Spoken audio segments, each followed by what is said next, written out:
We talking rom-com, we talking action, we talking drama and movie classics. Whatever you want, yo, we have it. Cause we talking movies on the podcast. So I married a film critic. So I married a film critic. So I married a film critic. Hey honey, I just want to talk about the movie like casually. You don't have to bring up the cinematography. Honestly, let's just talk about like how the characters were fun. Married a film critic. So I married a film critic. Welcome to So I Married a Film Critic, a discussion between a professional film critic and lecturer and me, his wife of over 20 years, who just likes to watch movies for fun. I'm your co-host, Julia. This is Barry the Film Critic. Hello, everyone. And tonight, before we get into it, I just would like to make a special request that wherever you're listening, if you could like, subscribe, give us a 5-star review, that would really help us out with the algorithms, as they say. And now we'll talk about the evils of AI in a film called Companion that tells us to be wary of these things. Well, you don't need to be wary of us. We're not AI. They don't know that. I could be Metaberry right now. Hey everyone, Speed 2 Cruise Control, 3.5 stars. Check it out tonight. Oh my gosh. No, I know that that you're saying that, you're human. No AI would say that. Oh yeah, you're right. I just gave myself up, didn't I? Yeah, nice try. Okay, so yes, we are talking about Companion tonight. And this just came out, what? January. Yeah. Yeah, this is one of the first films of 2025. And it bombed. I was kind of shocked because it had one of the best trailers I've ever seen. It opens up like a rom-com from the studio that brought you The Notebook. I thought that was brilliant. It was clearly a really twisted, demented movie. And I got to say, one of the things about it that infuriated me immediately was that for months, I would look at this trailer, and it would be in front of a lot of horror films, because I think Heretic was the first time I ever saw the trailer. It was in front of Heretic, interestingly enough, because it has the same star. And I saw the trailer, like, that's brilliant. I don't know what it is. It looks really creepy and surreal. You look at the trailer once, and you freaking figure out the whole movie. I'm going, no, that's not what it's about. Okay, hold on. Let me tell my side. So, you were like, hey, this movie is like top secret. Nobody knows what it's about. Nobody knows the premise. So watch this teaser trailer. And I'm like, all right. So we watch it and I go, by the way, before I say it, major spoiler heavy episode tonight. We're going to spoil the crap out of this film. So please, if you've not seen Companion, And don't have the experience I did where someone you're married to or someone else you care about ruins this movie for you. Okay. If you've not seen Companion, hit stop now, watch it, come back and listen to our thoughts. But don't let us spoil this movie. We're a bunch of chuckleheads. Don't do it. Wow, you need to settle down. First of all, he's still mad. I'm still annoyed. Yeah, he's still mad. You freaking spoiled this movie months before it came out. Okay, by the way, I couldn't believe it. It was a guess. And you were right. And I watched the trailer like 4 times, and I'm like, oh, I got to show this Julia. I keep watching this trailer. I have no idea what this movie is. And you're just looking at it and go, she's a robot. I'm like, no, really? Okay, here's why. And then the second trailer comes out. I'm like, oh, no. Julia was right. She called it like in 2024. She called it like 3 months before the movie came out. So yes, listeners, I was incensed. But I told him, I said, that's just a guess. I don't know if I'm right. I have no idea. Well, they made a big mistake with the teaser trailer because they showed a scene where Iris, the companion, is sitting at a table handcuffed with her hand on fire. And I was like, oh, well, obviously. I mean, she's not screaming. She's not doing anything. I'm like, well, only a robot would do that. Maybe they're at a spicy restaurant. Who knows? It was obviously a house kitchen. Maybe they're doing s'mores. With her hand? Sure. It's a horror film. Doggone it. Ah, so irritating. I'm still annoyed about this. I know. He really is. Okay, but I ruined it for myself because... And me. Because when we watched it... You're not the only victim here. Me and Iris are very upset. No, because I already knew, basically, because you told me I was right, didn't you, before I saw it? Well, I mean, I didn't know.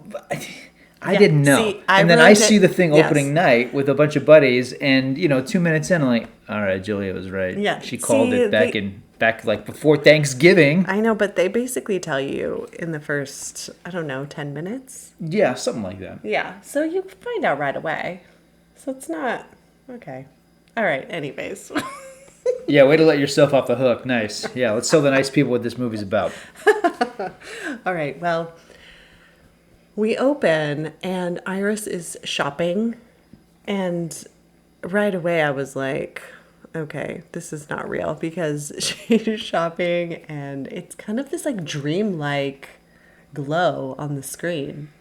And you know, as a film buff, I look at it, I'm like, oh, okay, it's the Stepford Wives. Because Yeah, this exactly. is the last scene of both the original and the remake of the Stepford Wives. Thank you. Euphoric shopping. By the way, I recommend it. Euphoric shopping. Euphoric shopping. I do it where I get lost in the aisles of Foodland, name drop, and I just like, I'm listening to the music, I'm going down the aisles, I'm looking at like Stovetop. I'm like, this is great. I'm like, this is awesome. I'm shopping. I'm losing myself in the moment. I'm just surrounded by consumerism and people and donuts. People hurrying, and they're like, get out of my way. Okay. I like shopping. So Iris is shopping, and this is like her meet cute with her boyfriend Josh, where he goes to grab an orange and like all the oranges fall off of the display. Mm-hmm. Like, okay. And she's kind of like, oh, if that actually happened, I would be like, ooh, nightmare guy, I'm out of here. I actually Did you do that? No. Oh. Yes, and this is how I tell you. So last week when I was at Foodland, the produce section. No, when I was in college, I met the girl I dated for years. Before you, sorry.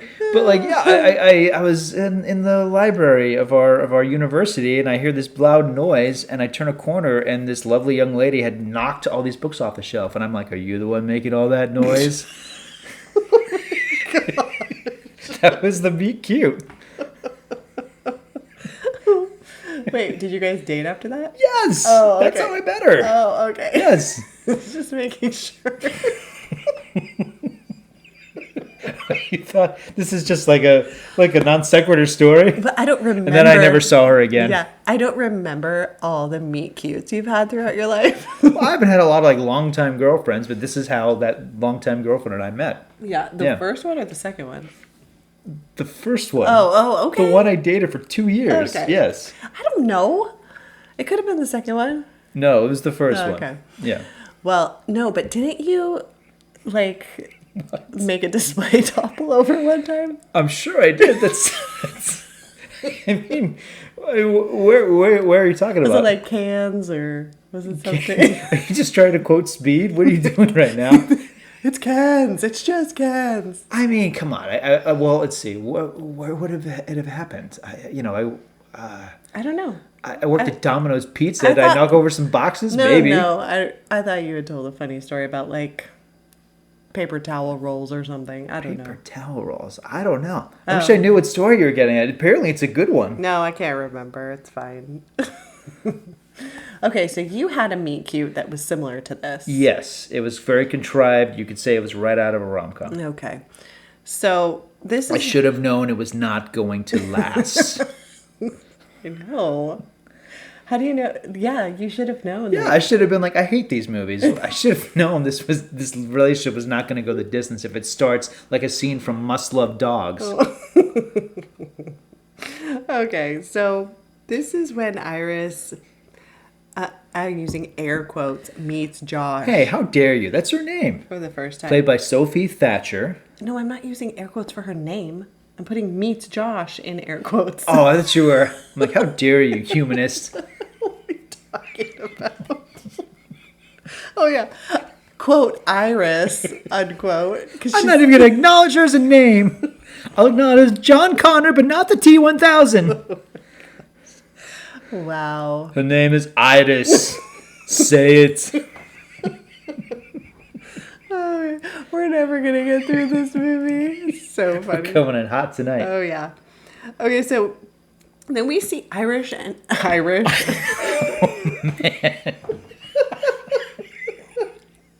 Iris and Josh in their self-driving car. Yes. Which still freaks me out. Well, you know what I'm saying? This movie is 10 years ahead, tops. I don't 10 even years. think it's that many years. Oh, really? No, let's say 10 years. I'm going to 'cause say 5. I went to a restaurant recently. I hope I haven't shared this on another one of these podcasts, but I went to a restaurant recently where it was robot waiters.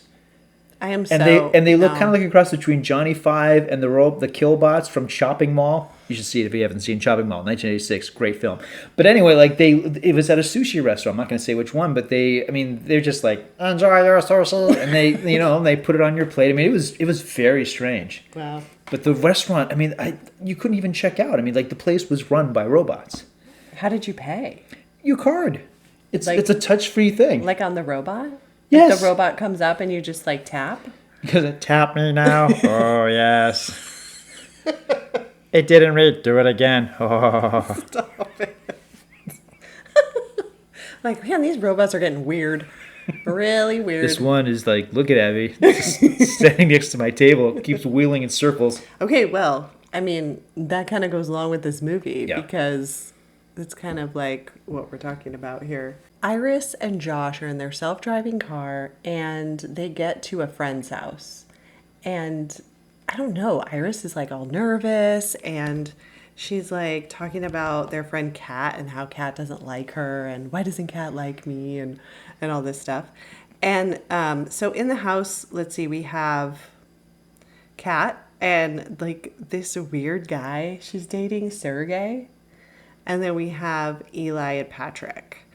And then our 2 leads. So they're all hanging out and it seems like it's just like a fun getaway. What was your kind of first impression of this part? I was unhappy because it felt like a real romantic comedy, and I'm going. And you knew it wasn't? Like, please let the genre stuff kick in. I don't care about any of this stuff. It's very well done. It's well acted. The dialogue is engaging. Sophie Thatcher is very engaging as Iris. She's clearly the character that has the most human traits, and certainly our attention and our sympathies go straight to her, which is as it should be. And Jack Quaid looks a lot like his dad. It's very distracting. He's very good in this, though. He did a film a month later called Nobody. Was it called Nobody? Yeah, and I didn't like it. It's not great. But he's very good in this, as much as his character is immediately repellent, I think. Oh, you think he's immediately repellent? Oh, yeah. Oh, okay. Yeah. See, I didn't get that. Like, I wasn't immediately repelled by him, but I was annoyed that his nickname for her is Beep Boop. Yeah. And I was like, Beep Boop. So demeaning. How would you like to be called that, Josh? Well, clearly you are the audience for this movie then, because you're rooting for Iris, as you should. Well, and then he keeps asking her what the weather's going to be like. And you don't really, like, catch it right away. But she's like, the weather is, and kind of says it. It's very clever, because you think she's just messing around with him. No, she literally knows everything to the absolute temperature. Yeah. Okay, so let's see. Do we find out how Eli and Patrick meet in this dinner scene? Is that when I think we do.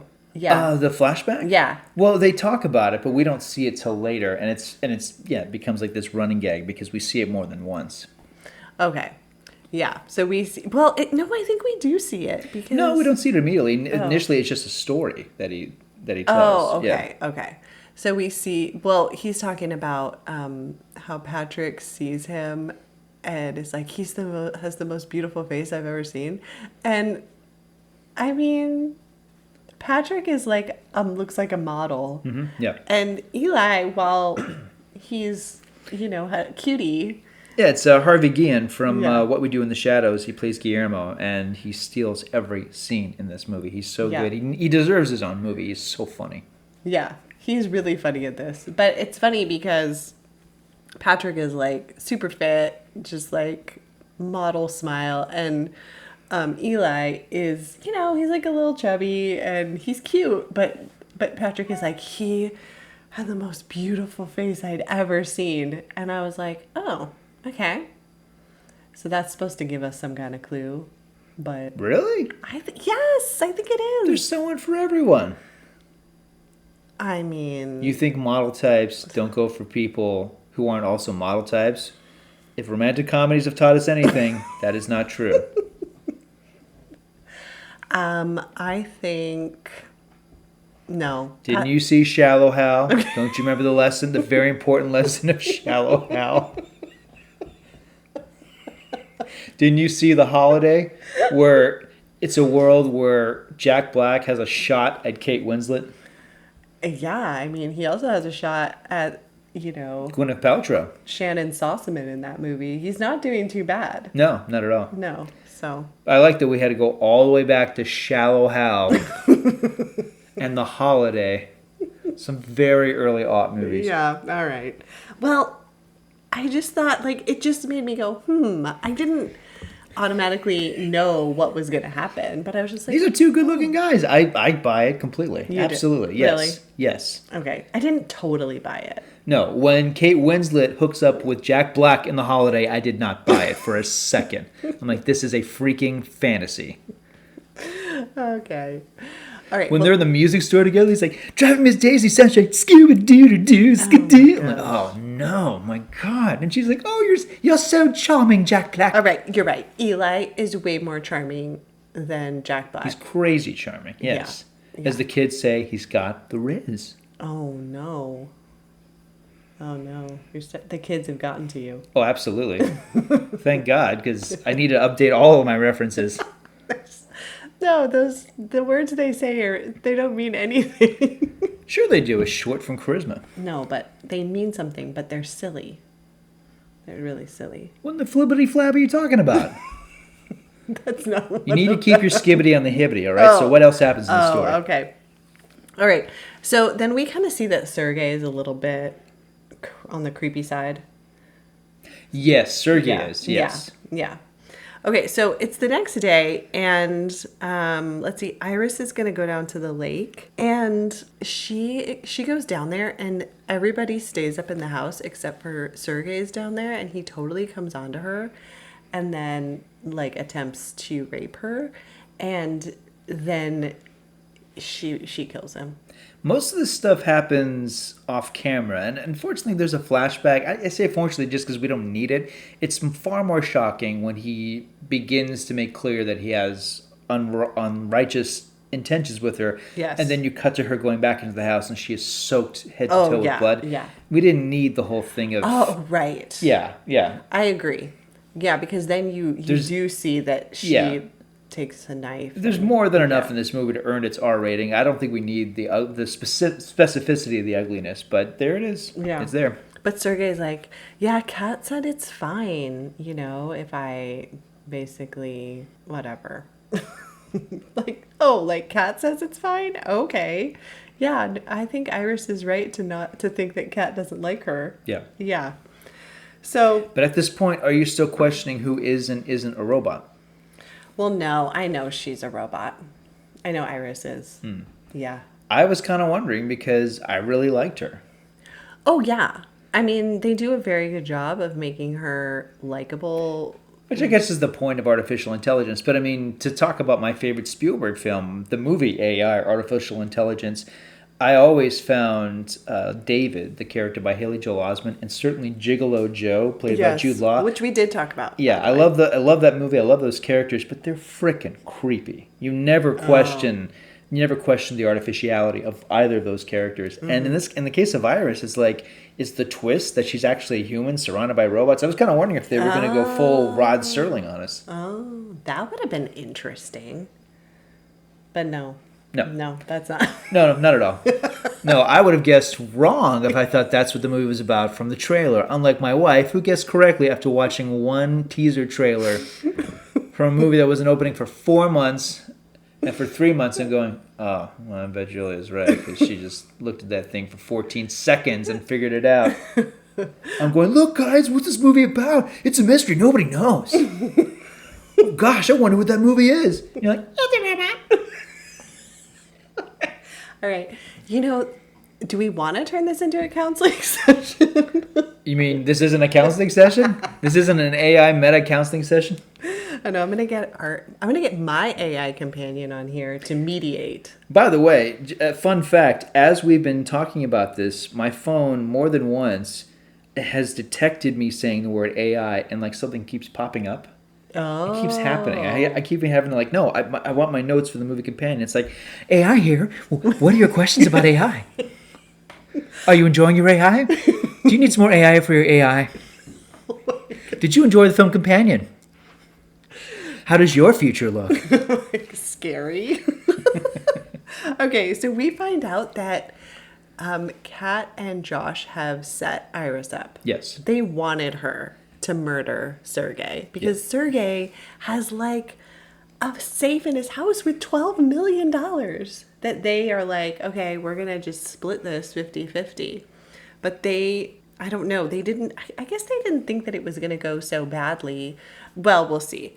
But and this is where we find out that Iris is actually artificial intelligence because she's committed the murder. She's freaking out, and Josh essentially, literally shuts her down. Oh yeah, because she's kind of spiraling while they're going to sleep, and she's kind of like, I know I can make you happy. I can, she's freaking out, and he just says, Iris, go to sleep, and she powers down. Yeah. So we actually don't know until the next day when she is awake tied to a chair and Josh tells her that she's a companion robot who can be controlled by his phone, an app on his phone. And she is just like, what are you talking about? Like, we have memories, we have a past, And he's like, it's all fake. I'm surprised she just doesn't like frizzle out, like just like sparks don't start flying. That'd be cool. Her head just starts turning in circles. You mean high school was a lie? No! I wasn't the lead in the school play. I wasn't the prom queen. I'm not a valedictorian. No! Oh my gosh. Yeah, exactly. Like, imagine if you had like fake memories in your head. Well, it's like that scene in Scrooged where Bill Murray's in the back of the cab and he keeps telling his cab driver all of his memories from his childhood, and it turns out it's all those episodes of episodic TV that he watched as a kid. It's like, that was a special episode of Little House on the Prairie. Oh my gosh. Yeah, see? That would be crazy. So, he basically like leaves her in this chair, and he goes to talk to Kat, and then I'm like, ugh, why didn't he shut her down again? He's so dumb. But she escapes. Well, we get the flashbacks, which are great because it shows just how stupid Josh is. Because the day, and I think, if I'm going to guess, and I think it feels like it's subtext and it's probably in there, as the robotics company is delivering the robot to his apartment, he is blasting Iris by the Goo Goo Dolls. I'll bet you anything that Iris, as a robot, it probably looks exactly like the girl that he just broke up with. And it was a relationship he could not control. I'll bet you anything. She comes to his apartment. They deliver her in a sarcophagus, which is interesting. And they open it up and they put her in, and she's got the eyes with no pupils on it, extremely eerie. Yeah. And then he has to, say the magic words. You have to look straight in the eye. Oh, and yeah, they have to sync they up. have to download the fake memory, and then suddenly it's like, oh, they're looking at you with the look of someone who has had months, if not years, of memories. Yes. It's very eerie. Yes. And that's the memory that he picked, the oranges. I mean, such a guy thing to pick. I know. I mean, women, if we had AI companions, that would not be the memory. Don't you think after a while you would get so sick of that story? Like, oh my God, it's not real, okay? I was scrolling on my phone. I was in the toilet. I'm like, ooh, she looks good. So I hit like, send, subscribe. Yes. I Venmo'd it, and you came the next day. I think he was sitting on his toilet when he ordered her. Oh yeah, no, I don't doubt it. Yeah, but he sets her intelligence to 40%. That's such a dude thing to do. And then they do call her an F-bot, which I don't want to say. Well, there's a sex scene. There's even a sex scene, which is like, it's contrasted with this moment of bliss where they're at the party together, they're having a meaningful moment together, and then it cuts to him having a very loud orgasm, and then he turns to his side and goes, "Okay, beep boop, turn off." And we don't realize, because we can't see her eyes, we don't realize Right. that she's literally shutting down. Yeah. So this guy's a real prize. But like his first sex with her was like, okay, they like sync together. She recognizes him as like the love of her life. And then like behind closed doors, we don't see it, but we hear. Yeah, and frankly, Yeah. it's comical because once again the Goo Goo Dolls are blasting. We hear like springs go. It's stupid. Anyway. Yeah. Okay, so she gets the phone, so she's looking at her settings and is like 40%. You jerk. Such a dude bro thing. Yeah, and it's I want her to be smart, guys, but like not too smart, you know? Like I don't want her to be like, not smarter than me. yeah, like we're having a conversation, we're having a convo, okay? And like I'm talking about like who won the Super Bowl in like 1996. She can't know that, okay? I got to tell her, okay? I want her to be like, "Ooh, that's interesting," you know? And I'll tell her about it. Wouldn't that be hilarious if one of the options is knows nothing about sports, so he can just tell her everything? That's so interesting, Josh. What's a touchdown? Tell me more about these tight ends. So What do they do in the huddle? I mean, what do they talk about? Tell me everything you know. I know.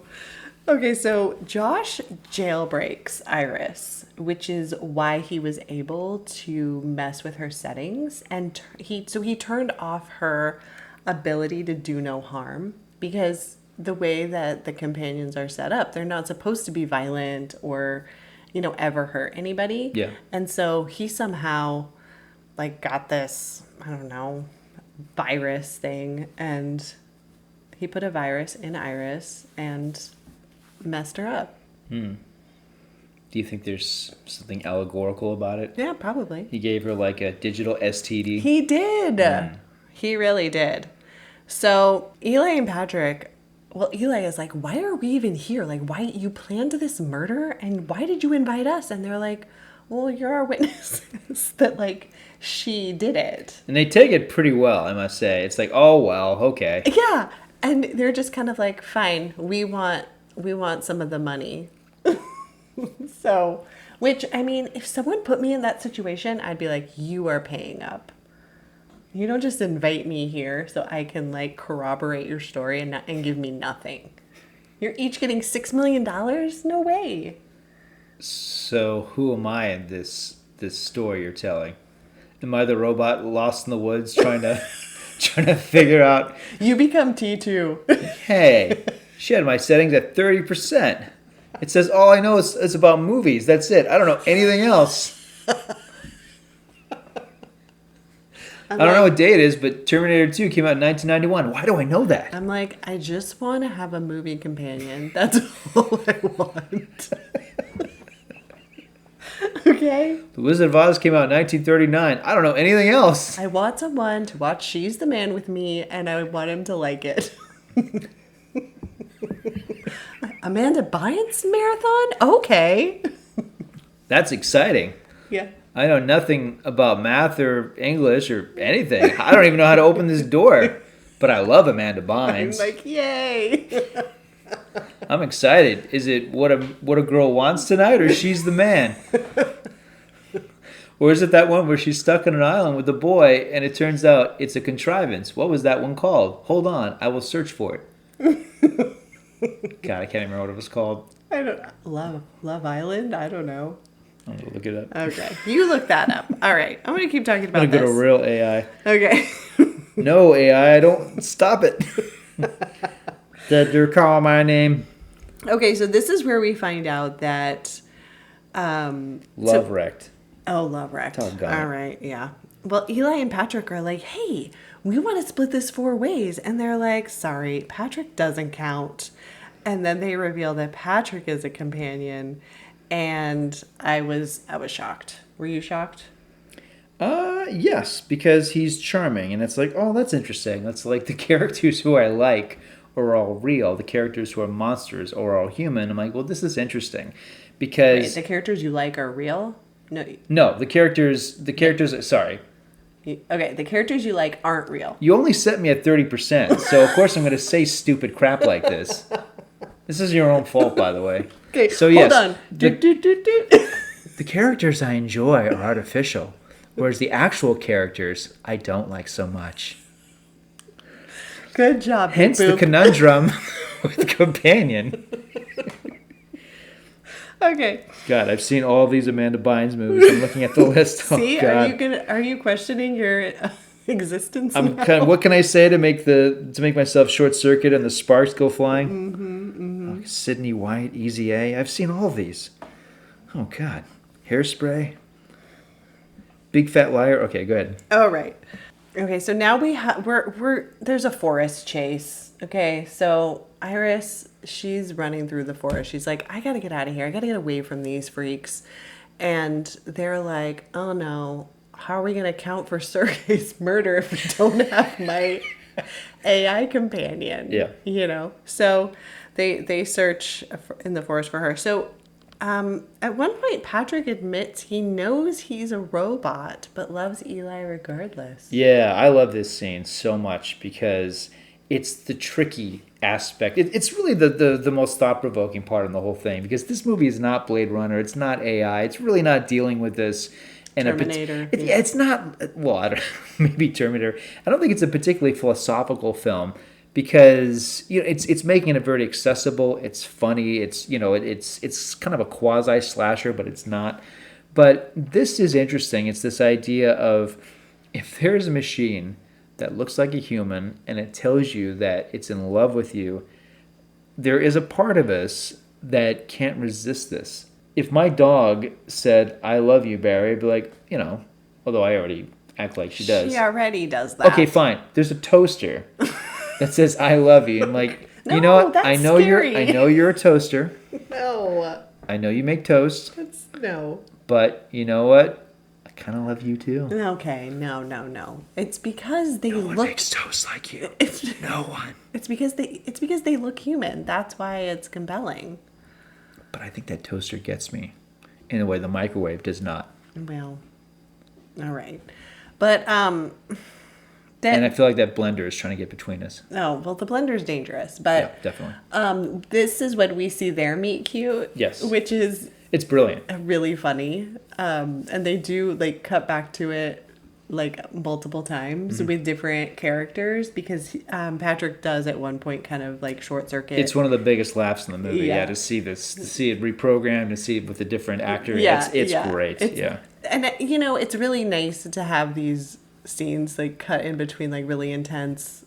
I wouldn't say really intense. I mean, Because the film could be a slasher movie. It Yes. absolutely could be. And they avoid that by making a very dark comedy. yeah, and it's fun. It's fun to laugh at these, and then we go back to like, oh yeah, we're watching something horrific. It's basically Josh. I mean, if we're going to talk about this in some kind of allegorical way, it's Josh trying to like keep the reins on this relationship. He's an idiot trying to basically, it's emotional blackmail. I mean, he's Trying to fill this void in his life that he's unsuccessful with women. And so that's why he orders Iris. And then we find out he's like, I don't even own you. Like I'm paying like a rental fee. Like he has like a monthly subscription. Yeah. Which is like, oh dude. Like what? She's like your Netflix? Like this is bad. I can't wait to see what comes in July. I mean, maybe. What if they accidentally send the same robot? That's confusing. No. He gets to keep her as long as he pays the monthly fee. It's like a car payment. Yeah. Yeah. So nothing. Maybe she gets like regular updates or whatever. Oh, man. I don't want to think of what that is. Well, like no, just like intelligence stuff or like software. That's what I mean. The people like knock on the door like, you are disgusting. We have a vacuum cleaner and some Clorox bleach. Give us an hour, Yeah. you pervert. Yeah. Well, that's definitely a part of it. Yeah. You should be ashamed of yourself. He's gross. That's for sure. So I don't know. He's just kind of a pathetic person. Yeah. Yeah. Yeah, and the fact that, but the desperation is where the comedy But comes from. then- And gotta say, like Jack Quaid is hilarious in this. I really love his performance. He's great. The character is awful, but I really like the choices that he makes because on the one hand, we have these moments where he's basically on his phone, he's talking to her, he's pleading with her, And you do, I kind of lean into it as like, okay, is this a moment where he's really trying to lean into this fake relationship that he might be on some level be invested in, or is he strictly manipulating her? I'm always asking that question, and it has something to do with the way he plays it, and also to the fact, like, look, even though we're watching a sham, the whole thing of him bringing her there is about the heist and whatnot, but at the same time, it's like, yeah, you spend all this time with this robot, and we're certainly seeing him in these moments where, he calls her beep boop, and, there's obviously some kind of awareness or even a kind of a passive aggressiveness to it. But at the same time, it's like, you don't, I feel like in some way he is play acting, but he's also in it in a sense. Don't you think? Don't you question No, it? because Never? I think when Kat and him came up with this plan, I think in his mind he's like, all right, I'm going to make it seem like Iris did it. I'll then get $6 million and then I can just buy another Iris. Like, I can just get my own model that, like, I own and I don't have to pay this rental fee. And so it's like win-win for him. Or at the very least, just wipe her memory after she commits the murder. Yeah, or yeah, however it works. I don't think he cares. I think he's kind of like, I don't, he's living in an apartment. He doesn't have a lot going on for himself. And so I think he's like lonely, but the money is more enticing than the fake robot love. Yeah. Is in my opinion. Okay. Yeah. I mean, Well, look, this is a love story, so I want to believe that there's a world for Iris and Josh. oh yeah, okay. Okay, so It's kind of like that movie Mannequin. I always had a problem with that because it's like, bottom line, she's a mannequin. It's like, I know she looks like Kim Cattrall. My God, I understand it. But Andrew McCarthy, she's a mannequin. she's a mannequin. She's a store mannequin. But weren't you at least compelled when like, her little mannequin foot is like near that razor blade and you're like, no, don't put her into the wood chipper. Is that a scene from Mannequin? Yes. Oh, man. Yeah. I mostly remember the Starship song. I remember the soundtrack to that movie, but I remember thinking the movie was pretty There's bad. like this wood chipper thing and she's like like a millimeter from like going into it. You sure that's not a scene from Mannequin 2 On the Move, which I've also seen? I am sure. Okay. Yeah. I mean, if you're listening to this and you know that I'm wrong, Barry would love to hear from you. And I want to know which you prefer, Mannequin or Mannequin 2 On the Move. Yeah. Okay, so Clearly my settings are still at 30%, and I clearly only have movie knowledge to go on. so Patrick and Eli are having this like lovely conversation about how like, I don't care that I'm a robot, I still love It's you. the real love story of the movie. Yeah. And then they hear Josh's phone buzzing and they know that Iris is nearby. So she flees. Eli tackles her. They tumble downhill and the gun is knocked away. But while they're wrestling for control of it, Iris shoots Eli. No. And he dies. Our favorite character. Yeah. This actually, I was really bummed. Yeah, I know. It's like, shoot, the actor who's stealing this movie with Yeah. one hand behind his back is now gone. Yeah, that's a shame. So she returns to the house. She tries to escape in Josh's self-driving car. But, self-driving cars are smart, and it will only listen to Josh's commands. She does report that... actually, she does end up getting it to drive, somehow. I feel like at some point in the very near future, we're going to have a movie about a guy who falls in love with his self-driving car. I mean, Because that's the self- probably already happened somewhere. I mean, don't they already have AI with Yes, Scarlett Johansson's voice? Yes. You put her in a car. And there are it's like, self-driving can you cars. imagine Knight Rider as a love story? I can. Oh, gosh. It's going to turn into that horror movie about the car. Which one? Christine? Yes. Yeah. It's gonna And that's have- I guess that's a good point. That movie's already there. Yeah. Although Christine just honks and screeches her tires, she doesn't actually speak. Oh, okay. Well, if she spoke, she would just go off on this person and then murder him. Cool. Yeah, it seems like a movie you would enjoy. Well, I enjoy Christine. Okay, so Iris thinks she's escaping in the car, but then Josh reports it's stolen, so she's stuck on the side of the road, locked in this car.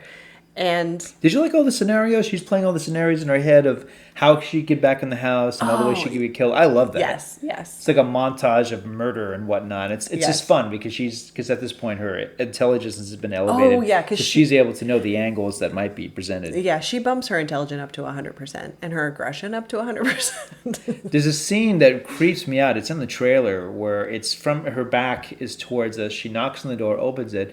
Josh sees her, smiles, puts the gun in her face, and blows her head off. Yes, that's one of the It's a scenarios. very strong moment. Yeah. Yeah, I did like that because you're kind of like, oh, okay, yeah, no, don't do that. Oh, that's no, bad idea. Yeah. Yeah, but she's really trying to think it through. Josh resets Patrick to be his companion. And this is like, when we see the funny meet cute that him and Eli had. And Yeah, so it's now great. it's with Josh. It's so And there's good. a dinosaur costume and a little dance. It's great. So he jailbreaks him and commands him to find and bring Iris back. And so now Iris is trying to kick the car window out. And since the car was reported stolen, this police officer, Hendricks, he comes up like, hey, are you okay? What's going on? But, she's bloody still. There's a bloody knife in the car. This is a funny thing is like the companions are not allowed to lie. Yes. They're programmed to only tell the truth. Mm-hmm. So she changes her settings to speak German. Yeah. So that when he asks her questions, she's replying in German and telling him everything. But he has no idea what she's saying. So I thought that was a fun. It's very Fun clever. scene. She's able to because it's a cop who's struggling to be helpful and to understand her, but because the subtitles are she's saying these really loaded things, and he's like, oh, okay, He's yeah, like, all right, yeah, yes, okay, great. So Patrick appears, and now Patrick is basically the Terminator from T2. the Terminator, yes. No, but he's like the T2. Oh, he's like Robert Patrick. Yes, That's what you're trying to say. he's like Got Robert it. Patrick from T2. That's what he reminded me of in this. And so Hendricks is a goner. He disables Iris using Josh's phone and brings her back to the house. So now everybody's back at the house, but Sergey's dead, Eli's dead. Kat is like, I cannot do this. Like, you are to Josh. She's like, this has gone way too far. Yeah. I'm just going to take my money and go. And when Josh orders Patrick to stop her, he kills her. And I love right before that happens, she admits that Sergey probably wasn't all that bad. She made him sound like he was a gangster, and turns out probably not. Yeah. Oh, it was a funny misunderstanding. Yeah. Yeah, like he thought he was like a drug cartel, but it turned out he was just like, I don't know, in like land management or something. Yeah, like it yeah. was, I don't remember the exact So I love detail. that they went to the justification idiotically, like he's probably a Russian mobster. Yeah, exactly. But he really he's He's a creep because of what he does to Iris. He's a creep. He's still a creepy guy, and he is cheating on his wife with Kat. So it's not like he's a good person, but he's not this like worldwide, And the movie makes the terrorist. smart decision to keep this compact. It isn't like the dead Russian mobster. So suddenly the other Russian mobsters show up and it's a shootout and a Right. slaughter. Like, yeah, it doesn't need to do that. No, Sergey doesn't have any friends that know where he is. Yeah. Yeah. All right, so now Kat's dead.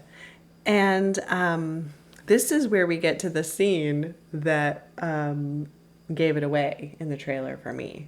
So later that night, Patrick is cooking dinner.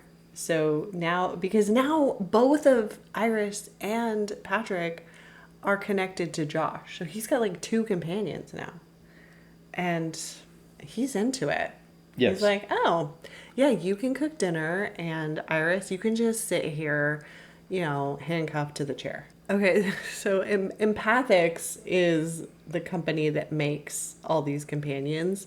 And so Josh has this plan that he's going to make Iris look like she committed suicide, and then it'll erase all of the memories and everything that she had so he can get away with his crimes.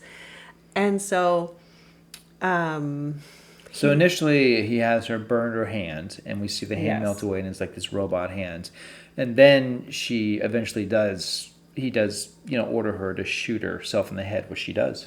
Yes. And we kind of think the movie is starting to wrap up at this point. Well, before that, this is his rant about how little he has in life, and Iris belittles him, and Yep. they have like a conversation. He retaliates and makes her intelligence at 0%, and then she holds her hand over the fire and shoots herself. When Empathics comes, Josh tells the story about how she malfunctions and shot herself out of like emotional anguish and wiping her memories. But then they, in a twist, They drop a huge bomb on us. yeah, they inform Josh that the video isn't stored in her head like her brain, it's in her abdomen. Yeah. And so they're like, yeah, we'll just review, all of the footage and, we'll see what went wrong. And Josh is like, oh crap. They're going to see everything. Yeah. Yeah. And so they take her, and as they're putting her into the van, they're like, yeah, he jailbroke her. Like, that's definitely what happened. And they're like, oh, we see this all the time. And it's like, ew, all these people, it's like, Empathics, you should probably be like getting your code so that people can't jailbreak these things. You know what? We're called empathics. It's called empathy. You guys are monsters, okay? There's no empathy. There's no compassion.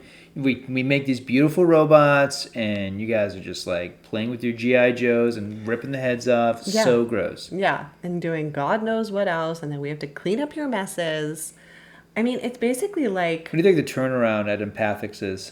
oh God, they probably clean up like 1 or 2 robots, and they're like, you know what? I didn't sign up to work in Westworld. Like, this is horrible. I mean, that's what it reminded me of. I used to clean apartments that after a party, and there would be like fecal matter and urine everywhere. I'll take that over this robot job. Yeah. This is gross. I'd rather take deal black light to these sheets. I'd rather as opposed clean. To this. I'd rather clean a latrine in a park that's been neglected for 2 years than clean another robot from Empathics again. Yeah. No, seriously, like nasty. No, but it did remind me of Westworld in a little bit. In the way that like, the people come to Westworld and they just like treat these robots like nothing, rape them, kill them, beat them up, all these things, abuse them. Yeah, and over and over and over again. and over and over. And then they're taken, to the warehouse and like hosed off and then like put back together. And there are people that have to do that. Like, that is their job. So yeah, the people that work for Empathics, like, no. It's like, they're like, oh man, I should have taken the job where I like just hook up people's Wi-Fi in their houses. That would be so much better. I've got the video of one of the Empathics robots turning on the owner and strangling him. It's great. You want to watch this? I got this thing on a loop. I'm putting it on Instagram in just a few minutes, man. This thing is awesome. Oh my gosh.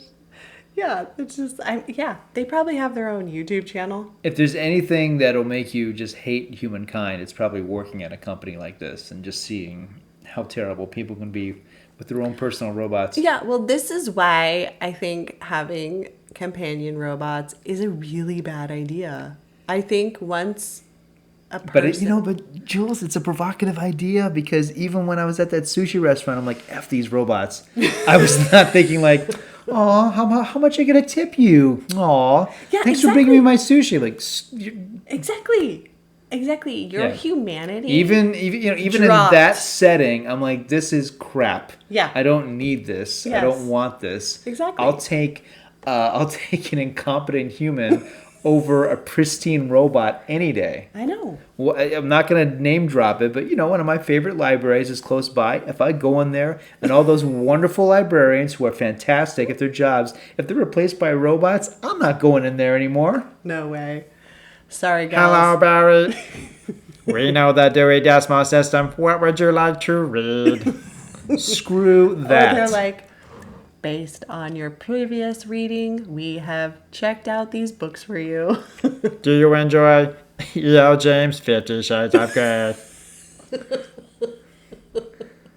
We can read it to you. They're We like- have an audio version. They're like, oh, we saw you checked out this book about Ariana Grande, so we're Oh, gonna. boy. we're gonna. Because that's one of the things I hated about Netflix. Because Netflix, like, you make one bad decision. I know. It's like, because you watch Weekend at Bernie's 2, I'm like, no! It was a moment of weakness, you bastards! You're like, I watched it for 5 minutes. Because you watch Weekend at Bernie's 2, now you can watch Police Academy 2, Friday the 13th Part 2, Speed 2. Okay. Like, on and on. Like, no! And it stays forever. Well, okay. So just to go back to my point from. Yeah, what were we talking about? I Oh, yeah, know. companion. Sorry, Yeah. I'm only at 30%. I don't know what's going on. It's okay. No, just that like AI, like we think we're training the AI to be more human, but they're training us to be less human. Oh, I don't know if you should say that out loud. No, You don't want them to know that we're catching on. No, that's what I think is happening. You know, and now people like, okay, so they might not have like companion robots like this movie shows, but I don't think we're too far off. There's probably beta testing them somewhere in the world. I got one in the mail right now. Sick. I named after my favorite stick song, Mr. Roboto. Oh, it's a guy? Oh, yeah. Is that so you don't? I don't want love. I just want some help. That's all. Mr. Roboto, will you help me clean the gutters? I will. These gutters are disgusting. I love your Barry. I know. I love you too, Mr. Roboto. I know. Speaking of which, it's like I could just see women being like, you know what? I need an extra wife, so I don't want to do anything with her. I just want her to do all the chores. Yeah, I could see that happening. But what was I saying? Like, I want to go somewhere. Do you like Blue's Clues? Let's have fun. Oh, this is what I was gonna say. Is that like people now have like ChatGPT on their phones, and Yes. they're calling them their AI companion, and they have like whatever. It's like, and I've used ChatGPT for like work stuff, but I've never talked to it like a friend. Yeah. You know what I mean? And that's what's starting to happen. And people are like, yeah, just talking to my AI friend all day, every day, just like Wow. sharing My stuff. AI friend. Yeah, but just like sharing different things. And I saw someone talking about it and they were like, yeah, you know, sometimes you don't want to call your friends, like your real friends, and like bother them or like tell them all your thoughts. And I'm like, oh no. It's a weird thing. I mean, it's not. I try not to be ageist about it because it's like I do find that young people are far more interested and optimistic about it, whereas people my age, pushing 50, are definitely more pessimistic and cautionary about it. But I am seeing it all the time where it's like like teachers like give me a lesson plan, which is like, okay, that's one way to use AI.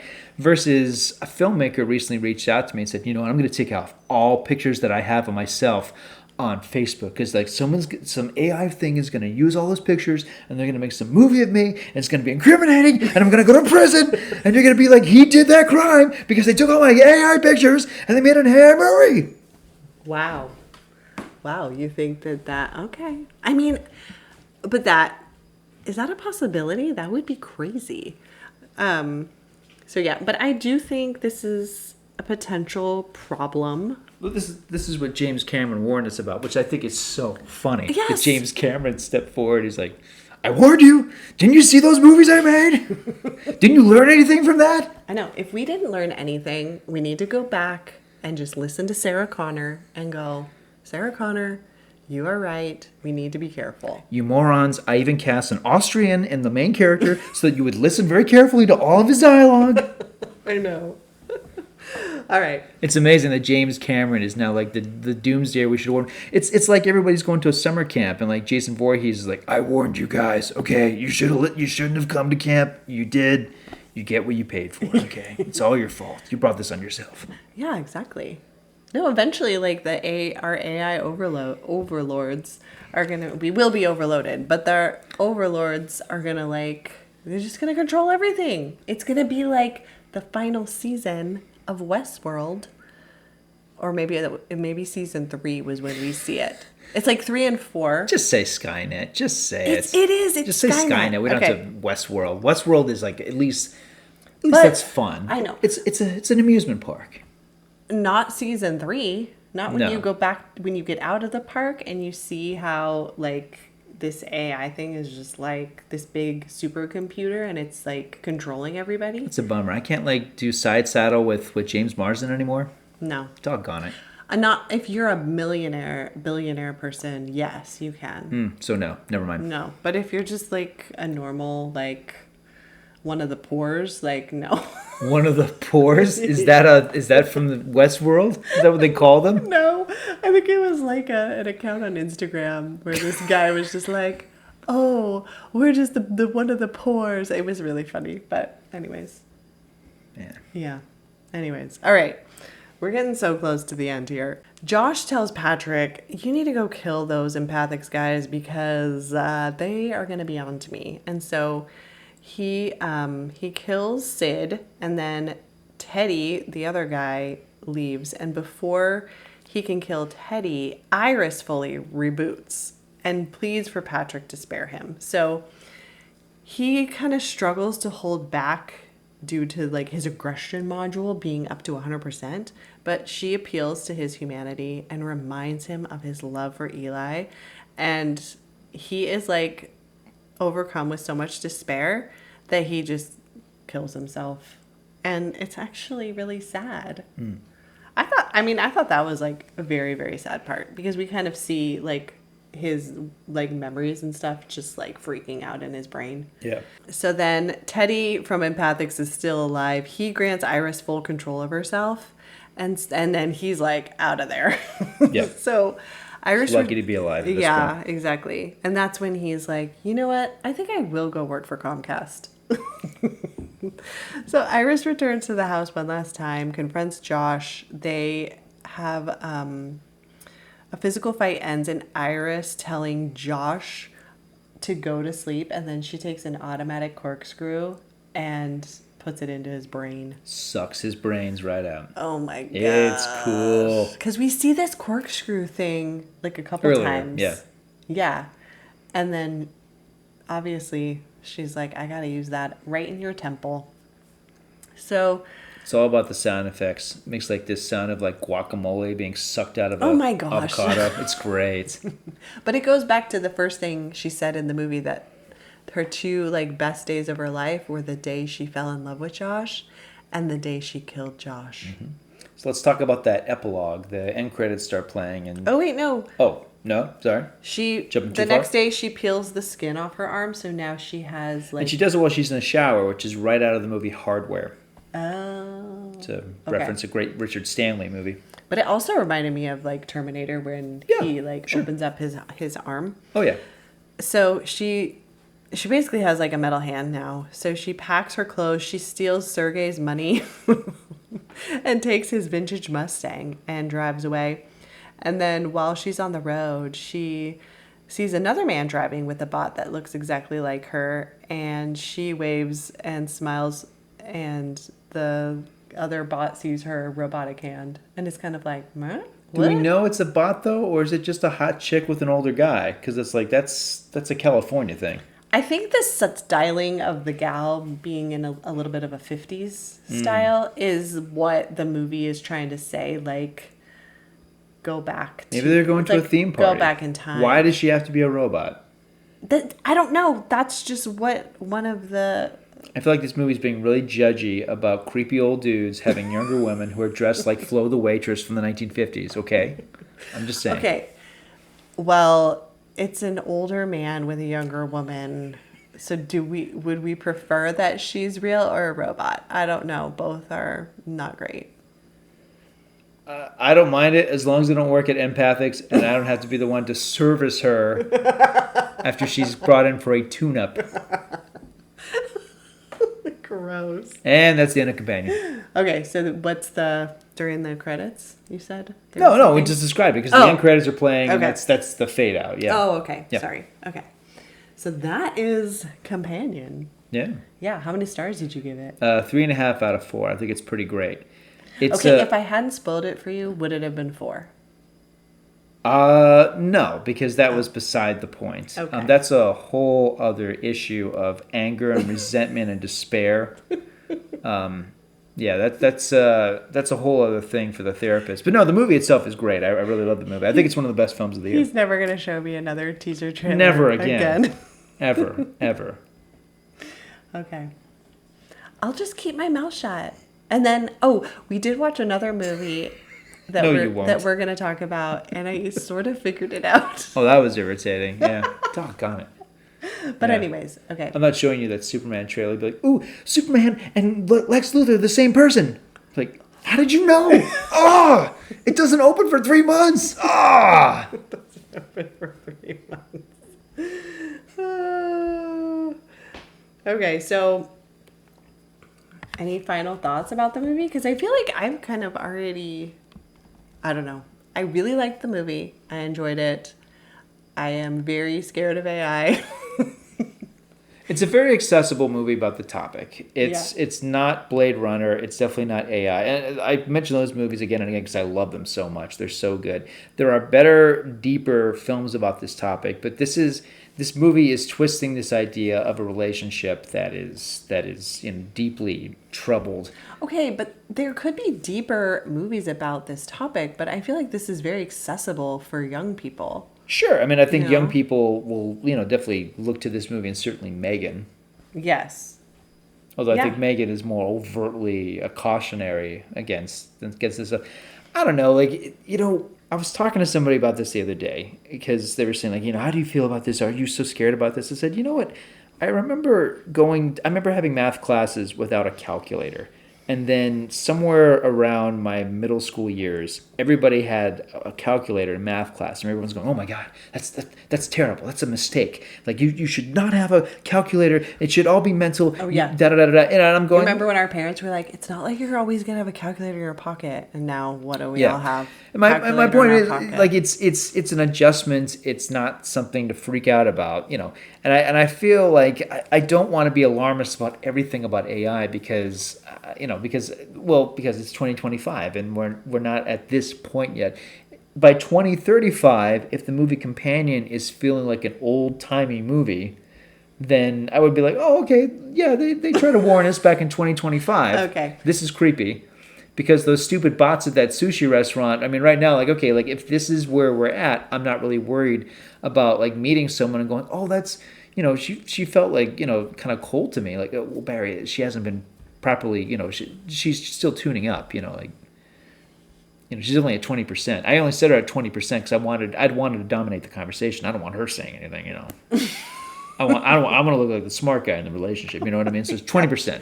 Okay, so it's going to take things to get significantly worse / crazier for it to freak you out, which is freaking me out. I gotta roll with the punches. I'm raising a little girl. I can't be afraid about everything that happens. I remember there's just so many things that have happened in human history where people have said this is the end of the world, and it's like, no, we're still here. Things have happened that suck, but we're still here. So rather than be alarmist about everything, especially this stuff, because I like science and I like human progress and I like the idea of making life more convenient in some ways. At the same time, the idea of mimicking human behavior, of course, it makes me uncomfortable. But at the same time, I'm a hypocrite because what is it I love? One of my favorite things about cinema are special effects. And special effects, that's for the most totally part, different. yeah. But I'm looking at this stuff, going, "Look how lifelike that is. Look how human that is. Look how amazing that somebody made that." And so there's an aspect of that. There's a showmanship to this, is what I'm saying. Okay. I mean, I hear what you're saying. My issue is with AI taking over, like, things that humans should be doing. Like, I don't think people should be using ChatGPT as their therapist or as their, like, best friend, or, you know what I mean? It's like, it's one thing to use it as a Google search thing, and that's fine. But then when it starts talking to you and it's like relating to you in a more personal way, or so it feels, and then it's talking to you and, like, learning your, like, speech patterns and then speaking to you back in that way, that creates this, like, connection that is fake, but it feels real. And so then I think if younger people, older people, whoever, but like I think it's mostly going to be the younger generations that are going to have to deal with this, because they've never had been alive without the internet, unlike us old people. But I think like that's going to be a serious problem, because like then they're not going to be as connected to human friends and family the way that they should be. And like, what is community going to look like? What does family look like? Like, how is that going to completely revolutionize like how we relate to each other? Okay, no, that's very provocative, and that is smart. And clearly, you're turned up to like 70% tonight. I'm stuck at 30.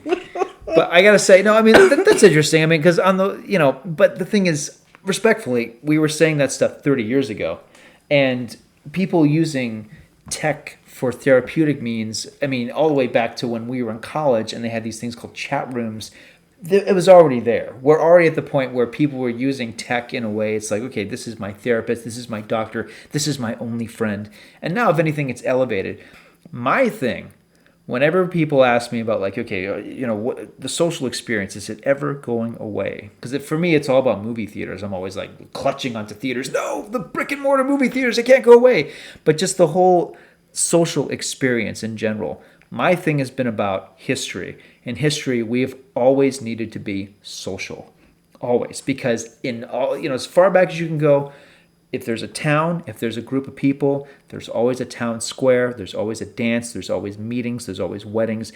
We need to be social. And if anything, the pandemic elevated that. It's like, oh my God, this freaking sucks. Yeah, so as much as, and yes, because it was both of that, right? Because on the one hand, everybody was looking to Netflix. There's stuff that, why the hell were we addicted to Tiger King? Because of Netflix, yeah. Because we were stuck inside, but we wanted out of there. I know, but we did, but then kids were stuck on iPads, and now in schools, they're on screens, like, and at least half the time. Okay, but I think as we move forward, there are going to be enough of humankind that's like, okay, that's great. That I need someone to pick me up at the airport. It's going to take me 7 seconds on my computer, tops, on my phone right now to get that all figured out. On the other hand, and maybe I'm not against that. Okay, it's the other stuff. Then the dude goes to the wedding, and ChatGPT is going to help him say the perfect, best man speech. I'm not against using AI and for then stuff like that. That night, when the husband and wife go to bed, because she's actually a robot, he's going to set her settings to 0, and that's going to be wild but awful for her because she's a robot. But so you have a problem with that? Yes. Okay. All right. Well. He's literally like in a legal marriage with his AI companion. Yeah. No. I'll bet there's an argument about consciousness equals humanity. Exactly. Bet. Yeah. Okay, that's what I'm saying. That's what I'm saying. That toaster over there, she loves me. I'm tired of you like trying to get between us. And I haven't figured out anything else yet. I'm just saying, like, I have a feeling once our daughter is, an adult, when she's like 18, 20, 25 years old, like this kind of conversation is going to be so like nobody's going to care anymore, because now I think there's going to be kind of like two camps of people: the people that want to be with real people, and then the people that are mostly like introverted with like robot stuff. There's going to be a ding dong at our door. I open it up and it's going to be like, I promise not to kill anyone tonight, but I'm going to take your little girl to the prom. No. Is she going to enjoy it? And then I'm like Sarah Connor. I'm like, because I'm like, now that you said that, I'm gonna start the gym. My gym time is gonna be used to bulk up these babies. Oh wow. Yeah. Well, I don't need that. I can just get ChatGPT just to do everything for me. No, because eventually I'm gonna have to like take some robots down. Do you have a favorite Terminator line that Arnold says? Because I have one. Oh, what is it? In Terminator 3. Because it's a beautiful line, but the fact that they give it to him, there's a line where he goes, "Anger is more useful than despair." It's like, don't give that line to Arnold. Oh yeah, when has he ever felt despair in those movies? I don't think ever. I'm feeling very conflicted about the 200 people I just murdered in the last 5 minutes. I know, exactly. Okay, do you have any final thoughts about the film? No, or it's anything? great. See it. Companion. It's a great film. Even if someone Even spoils if it we've for you. totally spoiled it and you think, oh, that looks interesting, I would say on like the horror spectrum, it's pretty mild. All right. Well, I give it 3.5 stars. What do you give it? Yeah, I would, I'll give it 3 stars. Yeah, I really liked it. Yeah. I don't know that I would watch it again, but What about Companion 2?